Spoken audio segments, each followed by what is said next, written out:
irmãos e minhas irmãs queiram receber todos a paz do Senhor? Tem alguém aqui que ainda quer ouvir Deus falar? Tá, metade da igreja deu glória a Deus. Vou repetir mais uma vez, fazer a pergunta: tem mais alguém aqui que quer continuar a ouvir Deus falando aqui? Glória a Deus. O Senhor tem ministrado muita coisa no meu coração, mas ao chegar aqui eu já obtive a confirmação de Deus para essa noite. E eu queria convidar os irmãos ao texto de Mateus capítulo 14 para a nossa breve e rápida meditação aqui essa noite. Mateus capítulo 14.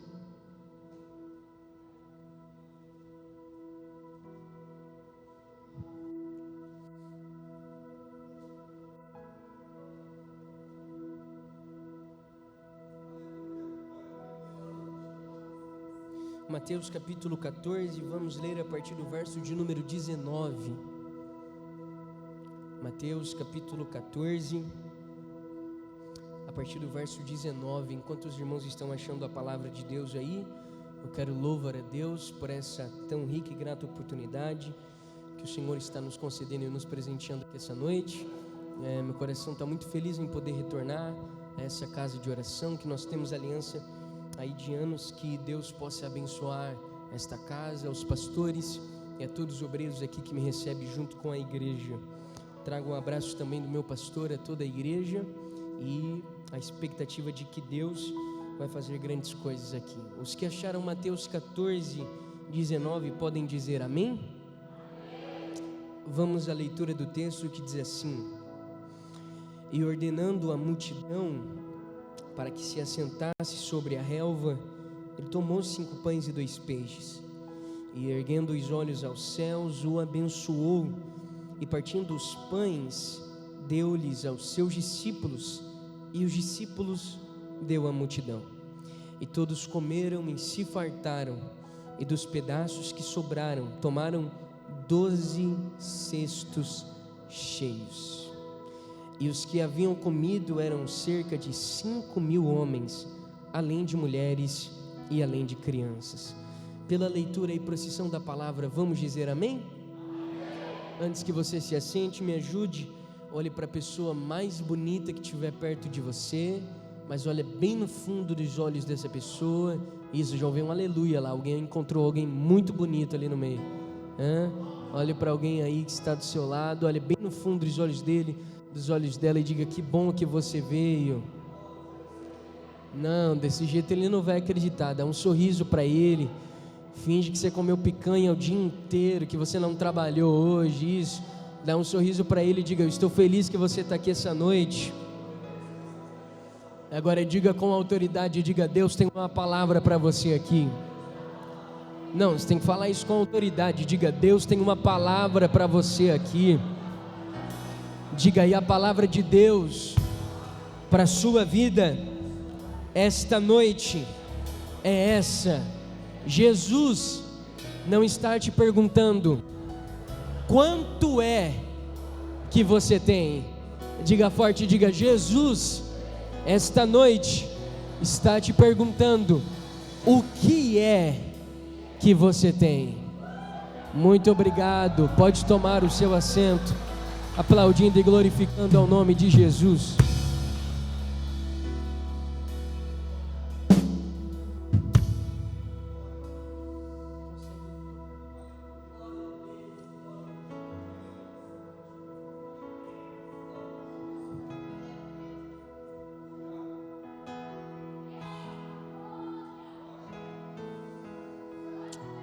Eu te amo, Espírito Santo. Eu te amo, Espírito de Deus.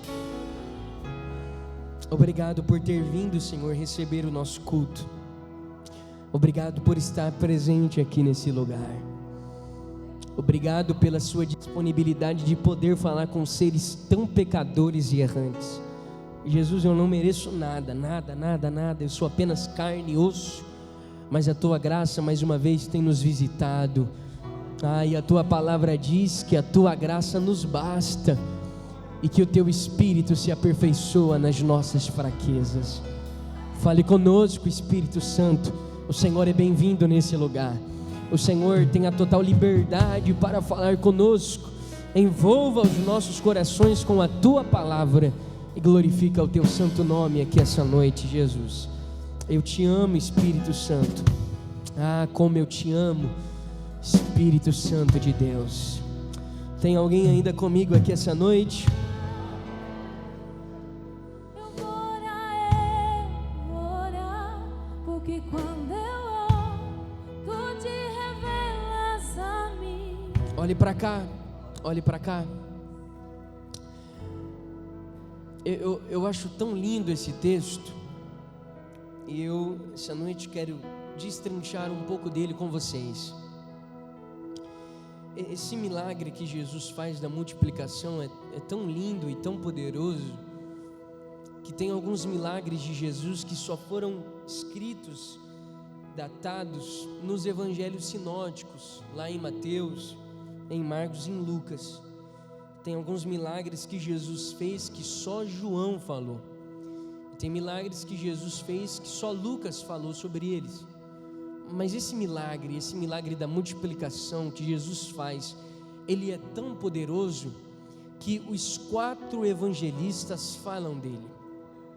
E eu gosto do texto de Mateus, mas eu também gosto do texto de Marcos, capítulo 6.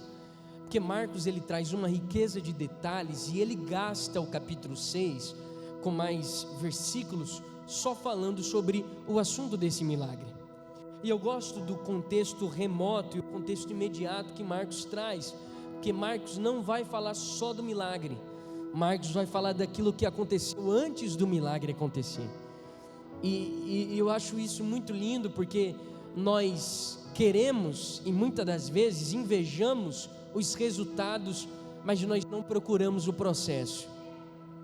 Tá, eu vou repetir mais uma vez. Muitas vezes nós invejamos os resultados, mas nós não procuramos os processos. E para algo acontecer, sendo ele sobrenatural ou natural, sempre tem alguma coisa antes. E por mais que o milagre possa ser lindo, o contexto que o milagre acontece é um contexto de morte, um contexto de dor, um contexto de lágrimas e um contexto de luto. O luto não é por algum discípulo, o luto não é pela família de algum discípulo, o luto não é porque alguém do meio da multidão que ouvia Jesus morreu. O luto é porque alguém do mesmo sangue de Jesus, da mesma casa de Jesus e da mesma família de Jesus morreu. O nome dele é João Batista. João Batista ele não era um simples discípulo. João Batista ele não é só um profeta. João Batista ele não é só alguém que anda e que comungou com o ministério de Jesus. João Batista ele era sangue de Jesus, ele era da família de Jesus, ele era da casa de Jesus. E mais do que isso, o propósito de João Batista estava inteiramente ligado com o propósito e com o ministério de Jesus. E por que isso? Porque quando João Batista se levantou, ele já veio com a sua pregação revelando quem ele era. Porque a melhor forma de você pregar não é com palavras, mas é com o seu exemplo, com a sua vida, com as suas atitudes. E lá vem João pregando, e a primeira coisa que ele vai falar na sua pregação é: eu vim para preparar o caminho, para fazer reta para a justiça e para as veredas de Deus. Então ele já vem com a pregação montada, mas antes de falar aquilo que haveria de acontecer, ele já fala aquilo que ele é. Porque pregação você começa dando com o seu exemplo. O culto você começa dentro da sua casa, dentro do seu serviço, ao longo do seu dia. E ele já vem falando o que ele vai e veio fazer. Ele começa dizendo: eu sou um preparador de ambiente. Eu vim preparar o ambiente, porque o reino dos céus está sendo manifestado. Jesus está vindo aí. E eu gosto disso porque João Batista ele prepara o ambiente fazendo algumas coisas. Se você é inteligente, você vai anotar aquilo que eu vou falar a partir de agora. João Batista ele começa preparando o ambiente para o reino de Deus ser manifesto de algumas formas muito específicas.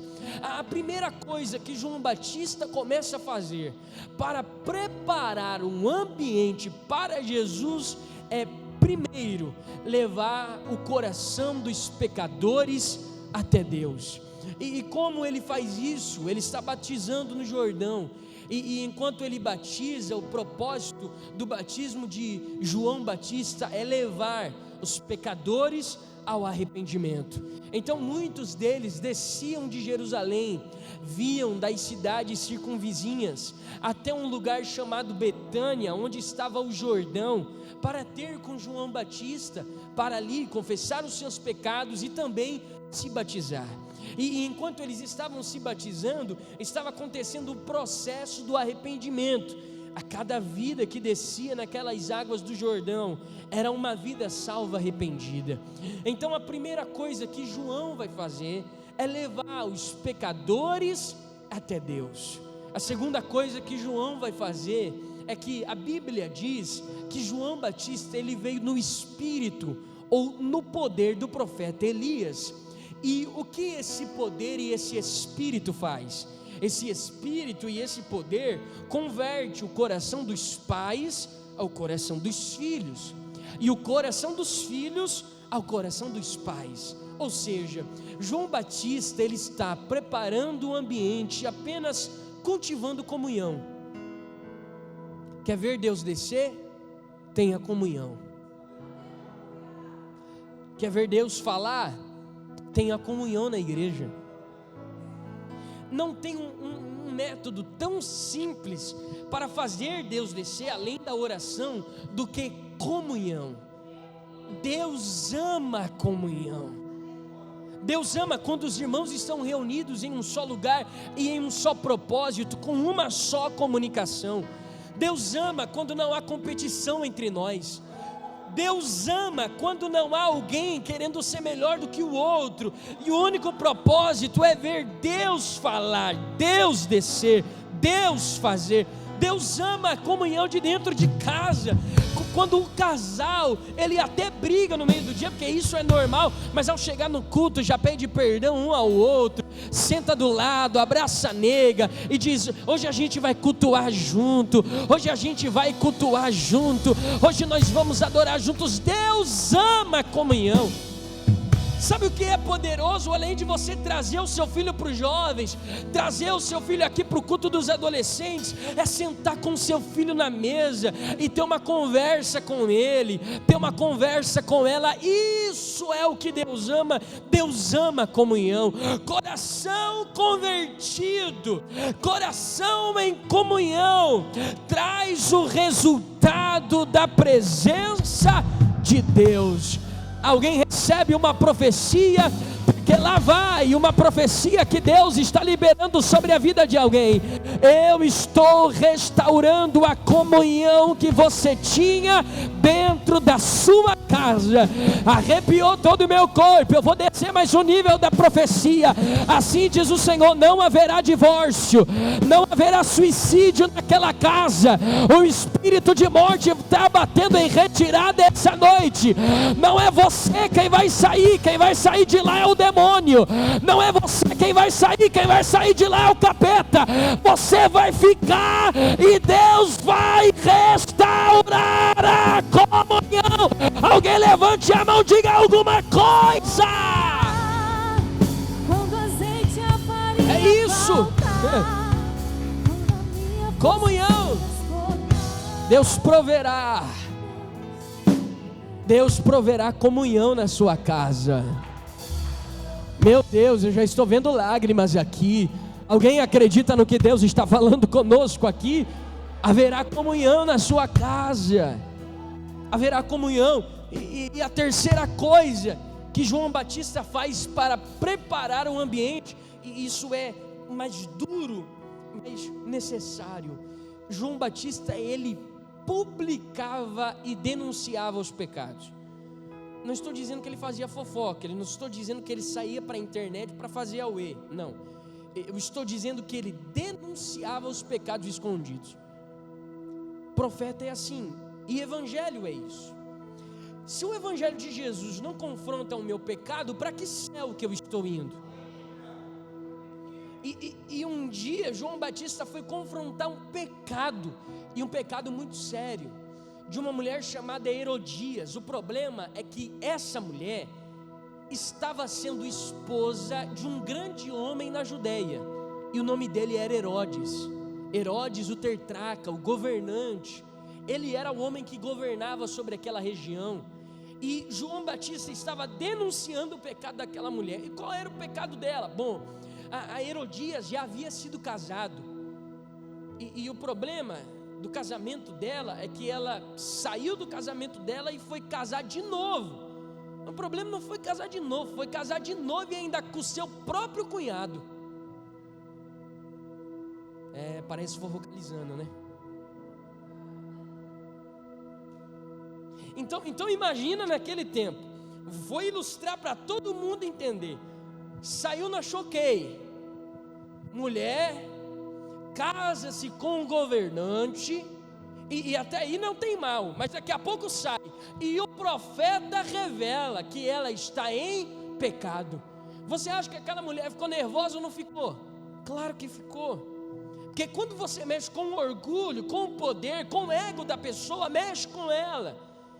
E Herodias estava atrás de poder, ela queria fama, ela queria holofote, ela queria riquezas, e a profecia de João, sendo verdadeira, mexeu com ela, e ela só estava esperando uma oportunidade. E que pena que Herodias era oportunista, porque a oportunidade chegou.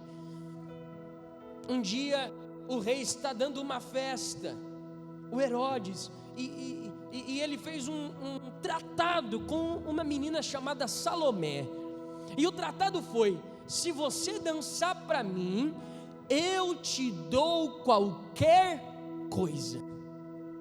Ela foi lá e fez. Foi lá, se apresentou na festa e dançou na festa. E enquanto ela está dançando, ela encantou os olhos do governante.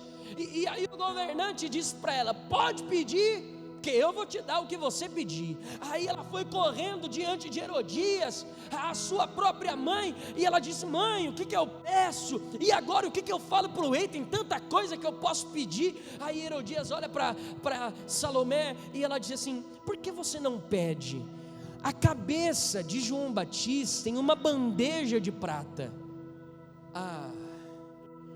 Lá vai Salomé, se apresenta diante do rei de novo, e ela diz: rei, eu já tenho ideia do que eu quero pedir para o Senhor. Aí ela pede: eu quero a cabeça do profeta João Batista em uma bandeja de prata. O rei se assustou e disse: esse pedido é duro, esse pedido é complicado, mas eu dei a minha palavra, e palavra é palavra, promessa é dívida, eu vou fazer. Mandam pegar João Batista, e lá vem João Batista preso. Depois de ser preso, ele é trago até a corte do rei. Ele tem a sua cabeça arrancada e colocada numa bandeja de prata. Eu há poucas semanas atrás sofri 2 lutos. Um luto na segunda e o outro na terça. Doeu demais. O luto dói demais. Imagina com uma morte dessa, o seu próprio parente tendo a cabeça arrancada e servida em uma bandeja de prata. Eu preciso dizer algo para alguém aqui. Você recebe o que eu vou falar? Recebe, que é de Deus. Cuidado com as pessoas que você pede conselhos. Tem muita gente oportunista. Tem muita gente que só está esperando a hora certa para acabar com o casamento de alguém. Tem muita gente que só está esperando a hora certa para detonar o ministério de alguém. Então tome cuidado com os conselhos que você ouve, porque nem todo conselho vem de Deus. Nem tudo aquilo que se diz ser melhor amiga vem de Deus. Nem tudo aquilo que se diz ser seu melhor amigo vem de Deus. Cuidado com os conselhos que você está pedindo, e para as pessoas que você pede conselho. Mas fique em paz, porque se você acreditar nessa palavra, o Senhor está dizendo: se você tiver disponibilidade, cara, a dar tapa, eu vou tirar todos os oportunistas do teu caminho. Receba isso porque é de Deus. Receba isso porque é de Deus. Receba isso porque é de Deus. É lobo disfarçado de cordeiro. A pele e o rosto, o jeito é de anjo, mas o coração é de demônio. E o Senhor está dizendo: eu estou tirando todo oportunista do teu caminho, e eu vou cumprir aquilo que eu tenho como a sua vida. Alguém recebe isso aqui essa noite? Cabeça arrancada. E aí, quando chega a notícia para Jesus, Jesus ele é 100% Deus, mas enquanto ele estava aqui, ele também era 100% homem, e ele fica aflito. E foi nesse mesmo período que Jesus deu a autoridade para os seus discípulos para pregar. Aí lá vem os discípulos de Jesus: ô mestre, deixa eu falar para o senhor o que aconteceu. A gente pregou, e em teu nome nós curamos, em teu nome nós libertamos. Aí todo mundo percebeu que Jesus estava estranho, que Jesus estava triste, e disse: ô mestre, o que aconteceu com o senhor? Aí Jesus olha para eles e diz: vocês não estão sabendo? Não, João Batista morreu. Jesus para o cronograma das pregações, as agendas de itinerância, e ele diz: vamos sair do meio da multidão?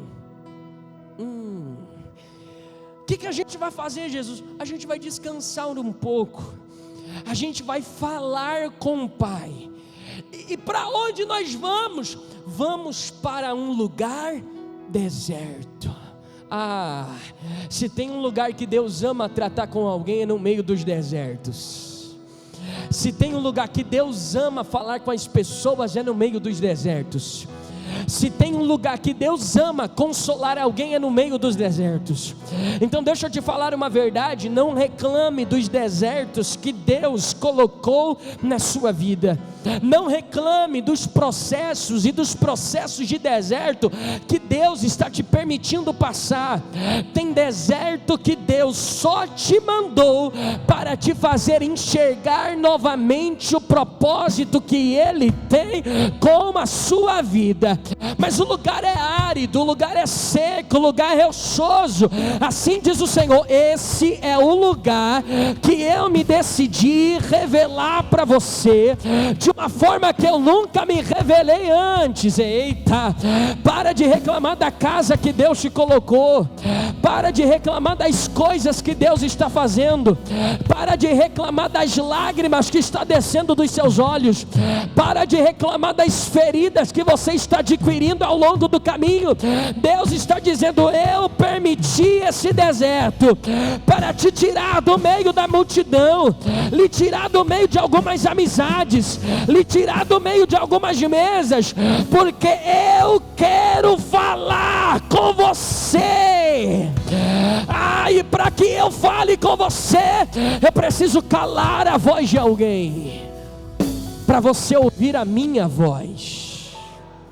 Vamos ao deserto. Vamos ao deserto.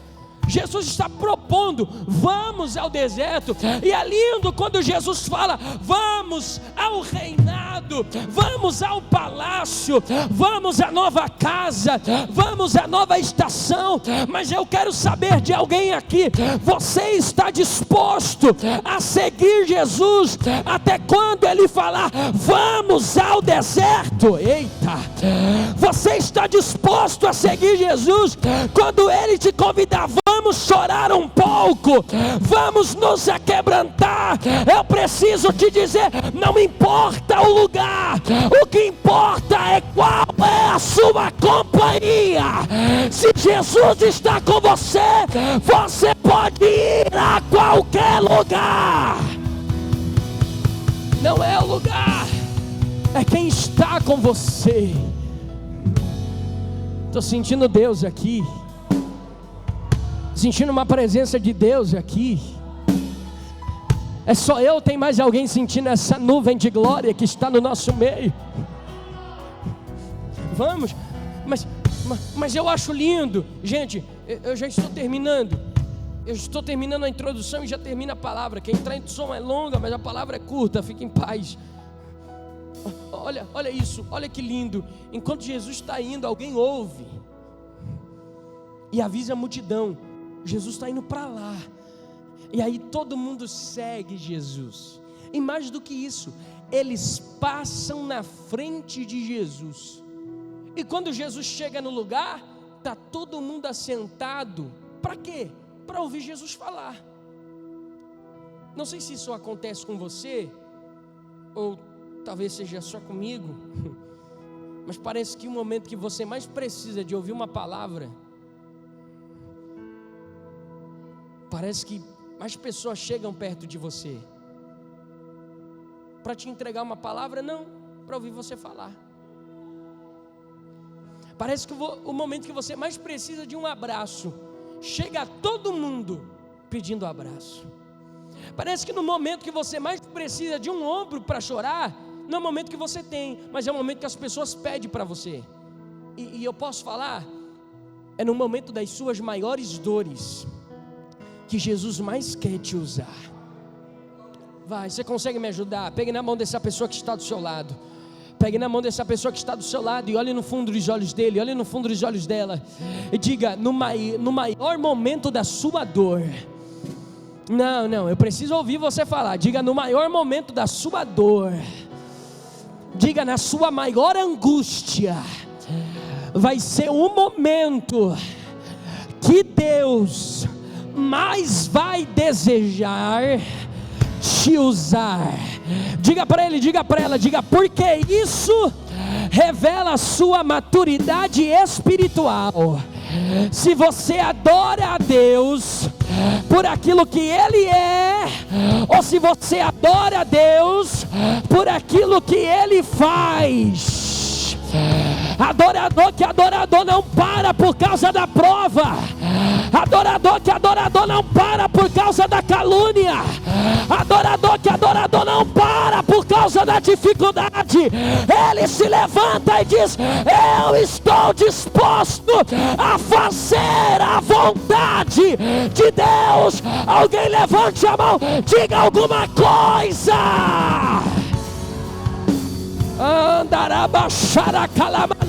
Deus está dizendo para alguém, deixa eu te usar.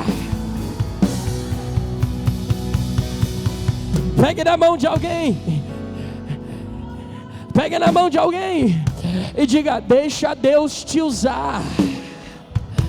A senhora me ajuda cantando? Deus proverá quando azeite e a farinha faltar? Proverá quando azeite e a farinha faltar. Receba isso. Quando a minha força se esgotar, Deus proverá. Deus proverá. Deus proverá. Ele proverá. Mesmo cego me faz enxergar. E mesmo falho, me faz andar sobre as águas. Levante as mãos. Deus proverá. Quando azeite e a farinha faltar, Cante isso. quando a minha força se esgotar, Ele proverá. Deus proverá. Deus proverá. Mesmo cego me faz enxergar. Mesmo falho me faz andar. Levante as mãos. Sobre as águas. Levante as mãos. Diga, não vivo pela vista. Diga, Não vivo pela vista, eu vivo pela fé. deixa eu ouvir você cantar. Ele proverá. Eu olho para o alto, Para o alto, vem o socorro, sim. Deus proverá. Assim diz o Senhor, até quando você vai reter o dom que eu te dei? Até quando você vai segurar o que eu coloquei nas tuas mãos? Até quando você vai ser mimado e mimada e não vai fazer o que eu te mandei fazer só por causa da mágoa que você sente, só por causa do rancor que você guarda? Assim diz o Senhor: se levanta e exerce aquilo que eu te coloquei na tua mão. Maturidade. Se levanta e faça o que eu te mandei fazer.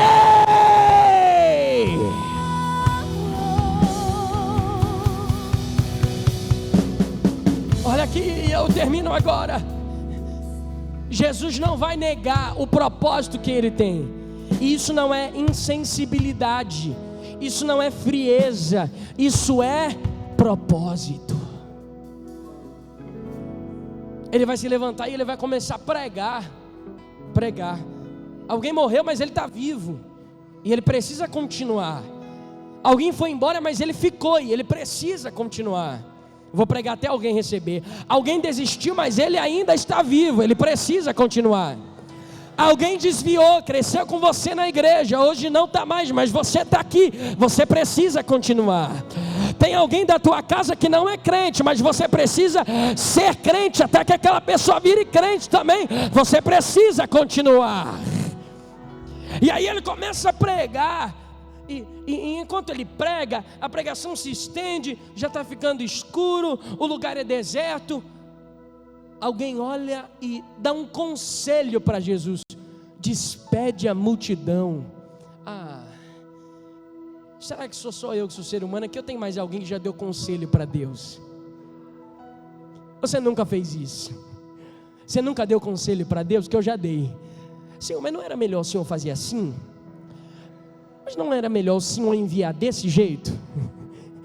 Mas não era melhor o Senhor me colocar naquele lugar? Jesus sabe o que Ele está fazendo.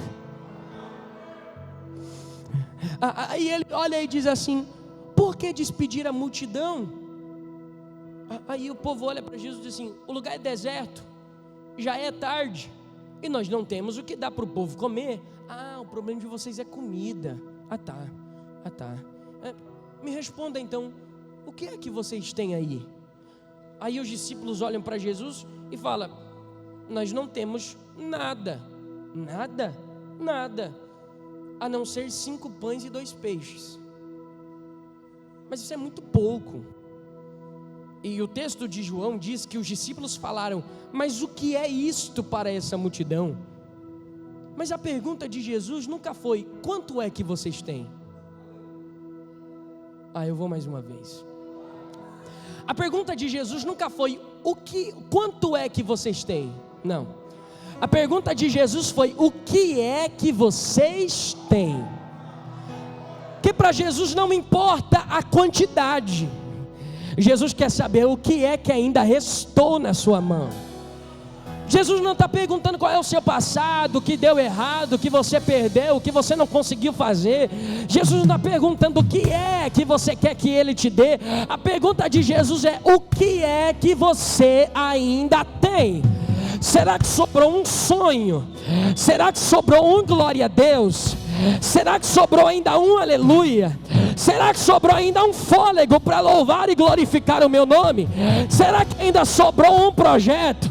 Será que ainda sobrou força de vontade para se levantar pela manhã e trabalhar por aquilo que eu te prometi? Eu não estou perguntando quanto é que você tem, eu estou perguntando o que é que você tem, porque se você entregar na minha mão, eu tenho o poder de multiplicar. Olhe para alguém e diga: a pergunta de Jesus para você essa noite não é o quanto você tem.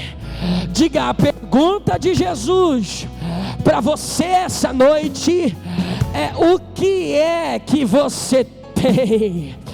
Oh, bendito seja o nome de... Eu estou vendo mãos levantadas recebendo a palavra. Pare de reclamar. e pare de invejar e de olhar aquilo que você não tem, e comece a agradecer por aquilo que você já tem. Às vezes Deus escondeu a provisão não em algo que você não tem, Deus escondeu a provisão em algo que você já tem.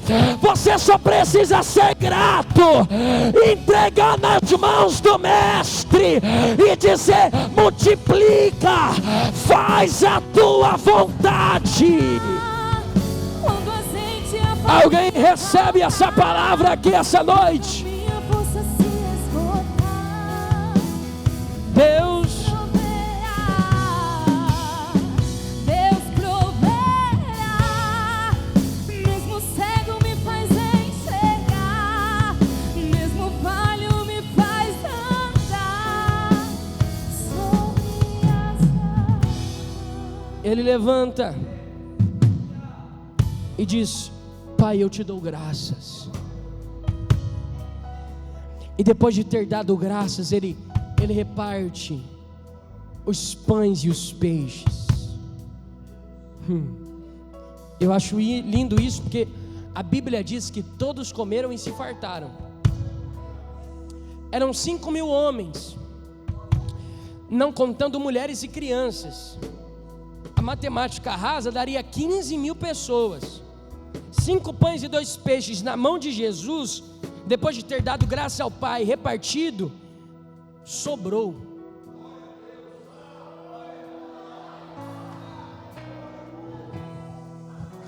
Eu vou repetir mais uma vez. 5 pães e 2 peixes nas mãos de Jesus, depois de ter dado graças ao Pai, repartido, sobrou para uma multidão de 15.000 pessoas. Mas pega isso, que é a última coisa que eu falo e eu encerro. A Bíblia diz que sobrou cestos cheios de pães. Cheios do quê? Cheios do quê? Ou seja, como que sobrou? Aquele que comeu lá ainda teve a oportunidade de levar para casa. Olha que coisa chique. Jesus faz aqui, você ainda leva para casa. Mas isso não é o mais interessante, porque enquanto tem alguém levando o pão da sobra da multiplicação para casa, alguém olha e diz: o que você está trazendo aí? Não, eu estou trazendo pão. Pão da onde? Pão do milagre que Jesus fez. Milagre, milagre. A gente só tinha 5 pães e 2 peixes para uma multidão. Nas mãos de Jesus, depois de ter agradecido ao Pai, apresentado e repartido, Ele multiplicou, todo mundo se fartou, e eu ainda trouxe para casa. Trouxe. E o que Ele multiplicou? 5 pães e 2 peixes. Ué, mas eu estou vendo pão, cadê o peixe? É que tem coisas que só vai poder ser usufruído se nós estivermos na onde Jesus está. E a última pergunta que eu te faço é: você quer viver milagre?